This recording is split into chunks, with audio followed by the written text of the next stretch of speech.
Pejgamberi alayhi salatu wassalam në një hadith tjetër thotë se keni dëgjuar edhe këtë hadith.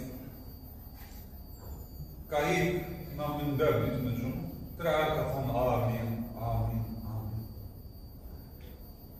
Transmetimi i këtij hadithi bëhet disa variante. Një prej varianteve una, thotë e vesin pejgamberin alayhi salatu wassalam, ja Rasulullah, çka thave 3 herë amin, amin, amin. Duke hip të shkalla e parë, e dyta dhe e tretë.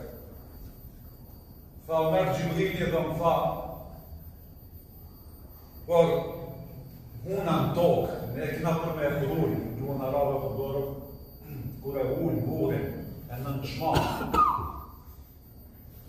Huna në tokë për dheu, thotë, thuj amin, ja Muhammed, tha thash, thotë e ndëgjon, emrin tanë, Muhammed, dhe nuk qënë salavat, Allahumma salli ala Muhammed. Si zakonisht, ne kërën dëgjojnë a emrin Muhammed të Rasulullahit alayhi salatu wassalam, si cili prej neve, më në herë duhet të lëvizë gjua ati, Allahumma salli ala Muhammed. Thot, qoftë i përullën dhe i nënçmuar, thuj amin, dhe thash amin.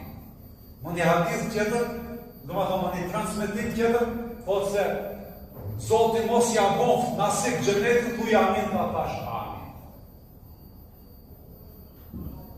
Thot ai i cili thot e ka arrit Ramazanin, muajin e agjërimit, dhe nuk ka arrit që t'i falen gjunahet, thot kofti përullur, i nënçmuar, dhe Zoti mos ja boft nasik xhenetit, thuaj amin, tha thash amin.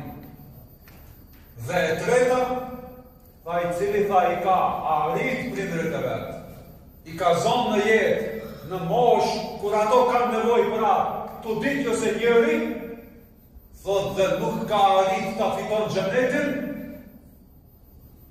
thot qofti boshur dhe i nënçmuar dhe i larguar për xhenetit, thuj amin, tha thash amin.